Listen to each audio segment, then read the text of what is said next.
कार्यक्रमामध्ये माझे सहकारी आणि राज्याचे जलसंपदा मंत्री नाशिक जिल्ह्याचे पालकमंत्री गिरीश महाजनजी, माझे सहकारी गृहराज्यमंत्री श्री इंद्रेजी पाटीलजी,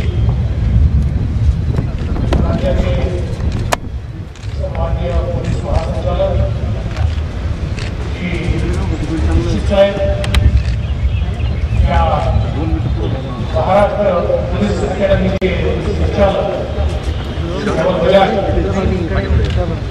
या ठिकाणी उपस्थित सर्व अधिकारी पदाधिकारी ज्यांनी प्रशिक्षण पूर्ण करून आताच शपथ घेतली आहे असे सर्व आजचे खऱ्या अर्थानं उत्सव मूर्ती आणि हा सोहळा बघण्याकरता आलेले त्यांचे आप्तेष्ट परिवारजन, उपस्थित सर्व भगिनी आणि बंधूंनो, आज मला अत्यंत आनंद आहे की महाराष्ट्र पोलीस अकॅडमी मधनं 750 कॅडेट्स आज अधिकाऱ्यांच्या रूपात पोलीस मध्ये समाविष्ट होत आहे आणि मला विश्वास आहे की ज्या प्रकारचं प्रशिक्षण आपण प्राप्त केलं, पोलीस विभागाला आणि महाराष्ट्राला अभिमान वाटेल अशा प्रकारचं कार्य आपल्या हातून यापुढे संपन्न होईल. आणि म्हणून सर्वप्रथम मी आपल्या सर्वांचं देशातल्या सगळ्यात मोठ्या पोलीस दलामध्ये मनपूर्वक स्वागत करतो आणि आपल्याला शुभेच्छा देखील देतो. महाराष्ट्राच्या पोलीस दलाचा इतिहास हा स्वर्णिम आहे. एक अतिशय आधुनिक पोलीस दल अशा प्रकारे महाराष्ट्राकडे पाहिलं जातं. महाराष्ट्राच्या पोलिसांची तुलना आंतरराष्ट्रीय पोलिसांशी केली जाते आणि सामान्य माणसाच्या जीवनाचं रक्षण करण्याकरता, त्याला शांततेनं जीवन जगता यावं याकरता पोलीस दलाने अविरत अशा प्रकारचे परिश्रम हे सातत्याने घेतले आहे. आणि आता त्याच एका व्यवस्थेचा भाग म्हणून आपण देखील या ठिकाणी सामील होत आहात, ही खरोखर अत्यंत आनंदाची गोष्ट आहे. आज खरं म्हणजे ही अत्यंत आनंदाची गोष्ट आहे की आज पोलीस दलामध्ये सामील होत असताना या ठिकाणी त्यांनी शपथ ग्रहण केली. त्यांच्यापैकी जवळजवळ 250 या आमच्या भगिनी आहेत. आणि आज ज्यावेळी आम्ही पुरस्कारांचं वितरण करत होतो त्यावेळी सर्वात जास्त पुरस्कार हे आमच्या भगिनींना या ठिकाणी प्राप्त झाले. आणि विशेषतः आमची भगिनी वीणा तुपे यांना जास्तीत जास्त पुरस्कार मिळत असताना मला नवाब बजाज यांनी सांगितलं की ओव्हरऑल ऑलराऊंडर बेस्ट कॅडेट हा पुरस्कार अकॅडमीच्या इतिहासामध्ये पहिल्यांदा एका महिला कॅडेटला त्या ठिकाणी मिळाला. मला असं वाटतं की देशातल्या नारी शक्तीचा होत असलेला उल्लेख याच हे खऱ्या अर्थानं द्योतक आहे. आणि समाज ज्यावेळेस पुढे जातो त्यावेळी समाजामध्ये जो समाजाचा 50% वाटा आहे, जो आमच्या मातृशक्ती आहे, आमच्या भगिनी आहेत, या जोपर्यंत समाजाच्या मुख्य धारेमध्ये संपूर्ण शक्तीनिधी येत नाही तोपर्यंत देश पुढे जाऊ शकत नाही. त्यामुळे पुढे जाणाऱ्या देशाचं एक चित्र आज या ठिकाणी महाराष्ट्र पोलीस अकॅडमीमध्ये मला पाहायला मिळालं त्याबद्दल मी आपलं अतिशय मनपूर्वक अभिनंदन करतो. खरं तर एक मोठी जबाबदारी आपल्यावर आहे. अलीकडच्या काळामध्ये आपण बघितलं की पोलिसांसमोरची आव्हानं ही सातत्याने वाढतायत, ती बदलतायत.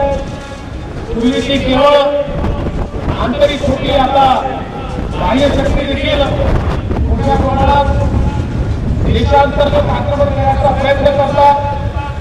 त्यांना निष्प्रभूत करणं, त्यांच्यावर जलद बसवणं आणि सामान्य माणसाच्या जीवनातली शांतता कायम ठेवणं ही एक मोठी जबाबदारी आपल्यामध्ये आहे.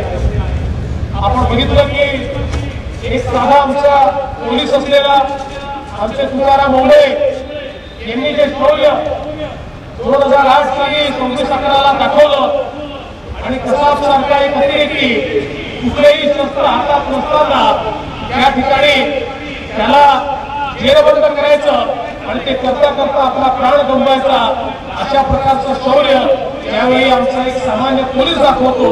त्यावेळी खऱ्या अर्थानं सामान्य नागरिकाचं मन हे पोलिसांच्या प्रती अभिमानानं आणि प्रेरणेनं त्या ठिकाणी उंच होतं. आणि मला असं वाटतं हीच परंपरा आपल्या सगळ्यांना पुढे घ्यायची.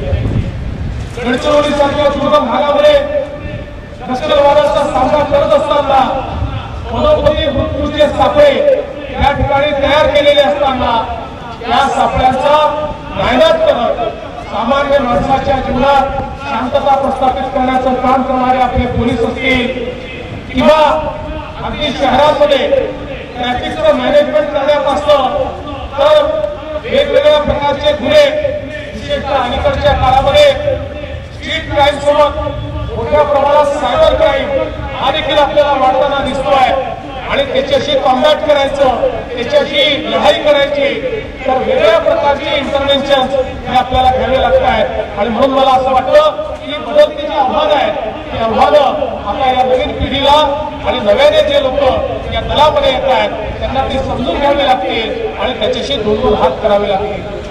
सामान्य माणसाला लुबाडणारे इकॉनॉमिक ऑफिसर्स असतील की ज्याच्या माध्यमातून मोठ्या प्रमाणात आमचे जे अतिशय मध्यमवर्गीय गरीब यांचे पैसे हे कुठेतरी जातात आणि त्यांच्या आयुष्याची कमाई त्यांना गमवावी लागते.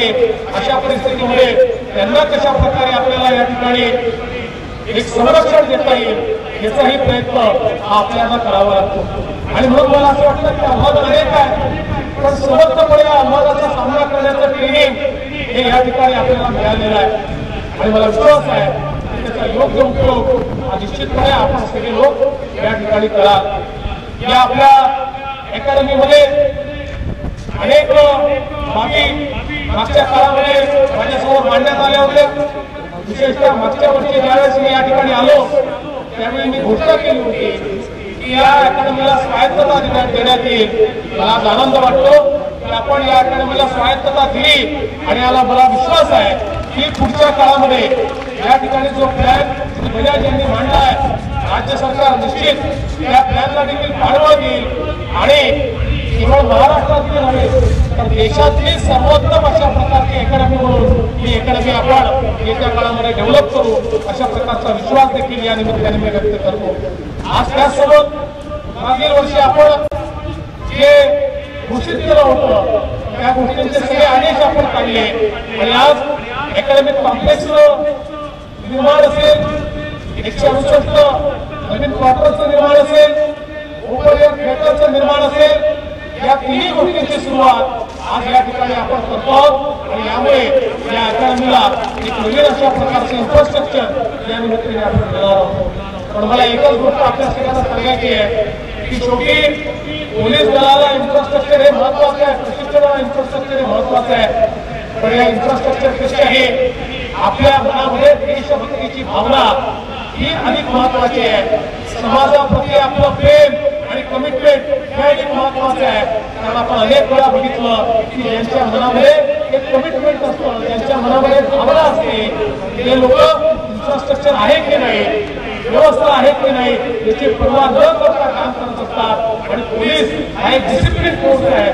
तुम्ही या ठिकाणी शिस्तबद्धतेचे धडे घेतलेले आहेत, त्यामुळे शिस्तबद्ध फोर्स म्हणून, डिसिप्लिन फोर्स म्हणून तुम्हाला भविष्यामध्ये आहे त्या परिस्थितीमध्ये मला दिलेलं कर्तव्य मला पार पाडायचं आहे अशा भावनेनंच समाजामध्ये वावरावं लागेल। एक गोष्ट अजून आपल्या समाजाला सांगतो की या ठिकाणी आपण जेव्हा बाहेर पडतो त्यावेळेस आपण एक शपथ घेऊन या ठिकाणी बाहेर पडतो। आपण या भारत मातेची सेवा करायची शपथ घेतली आहे, या संविधानाची शपथ घेतलेली आहे, समाजाकरता काम करण्याची शपथ घेतली आहे। ही शपथ केवळ औपचारिकता नाही आहे, तर आपल्या जीवनामध्ये आपण ही शपथ किती निभावू शकतो हे आपल्या जीवनाचं मूल्यमापन करताना सगळ्यात महत्वाचं ठरणार आहे। त्यामुळे व्यवहारामध्ये आपल्याला शक्ती मिळते, आपल्याला पावर मिळते, या शक्तीचा उपयोग आपण कोणाकरता करतो याच्यावरनं ती शक्ती किती कामाची हे ठरतं। किती शक्ती तुम्हाला मिळाली आहे, आज एक डिसिप्लिन फोर्सचा भाग म्हणून जी ताकद तुम्हाला मिळाली आहे, 2-2.5 लाख अशा प्रकारचा आपला फोर्स तुमच्या पाठीशी उभा आहे, सरकार तुमच्या पाठीशी उभा आहे, ती ताकद तुम्हाला मिळालेली आहे। ही ताकद सामान्य माणसाला न्याय देण्याकरता मिळाली आहे। आणि म्हणून केवळ आपल्याला एवढंच या निमित्ताने सांगतो की ही शक्ती, ही ताकद, ही पावर ही आपल्या डोक्यामध्ये जाऊ नका, ती आपल्या हृदयामध्ये ठेवा आणि आपल्या हृदयामध्ये ठेवून ती सामान्य माणसाच्या कामाकरता जर तुम्ही त्या ठिकाणी अजमावली, त्याकरता जर ती कामात आणली तर निश्चितपणे जे प्रशिक्षण या ठिकाणी घेतलंय, जी शपथ या ठिकाणी घेतली आहे त्याचं पालन तुम्ही कराल। दुसरी आणि शेवटची माझी अपेक्षा तुमच्याकडे एवढीच आहे की शेवटी आपण समाजाकरता काम करतोय आणि समाजाकरता काम करत असताना पारदर्शिता महत्वाची आहे। आमच्या कामामध्ये पारदर्शिता असली पाहिजे, पारदर्शी व्यवहार असला पाहिजे, कारण ही शपथ आम्ही घेतली आहे ती भारताच्या संविधानाच्या पुढे घेतलेली शपथ आहे आणि त्या संविधानानं जे कर्तव्य सांगितलेलं आहे ते कर्तव्य पार पाडत असताना जोपर्यंत आमचा व्यवहार हा पारदर्शी असणार नाही, शेवटी आपण वरिष्ठांना तर उत्तरदायी असतोच पण त्यासोबत आपण स्वतःच्या आत्म्याला देखील उत्तरदायी असतो। आणि आपल्या आत्म्याला प्रत्येक वेळी प्रश्न विचारून आपण ज्यावेळी हे समाधान मिळवतो की मी माझं कर्तव्य योग्य प्रमाणात पार पाडलाय, पारदर्शी प्रमाणात पार पाडलाय, त्यापेक्षा मोठं आपल्या मनाचं समाधान दुसरं कुठलंच असू शकत नाही। आणि मला विश्वास आहे की आता हे जे सगळे माझ्यासमोर असलेले आमचे कॅडेट्स जे आज या पोलीस दलामध्ये सामील होत आहेत, ट्रेनिंग पूर्ण करत आहेत, शपथ घेत आहेत, ते सगळे आपण घेतलेल्या शक्तीला लक्षात ठेवून त्या आधारावरच पलीकडचं काम करतील हा विश्वास मी व्यक्त करतो।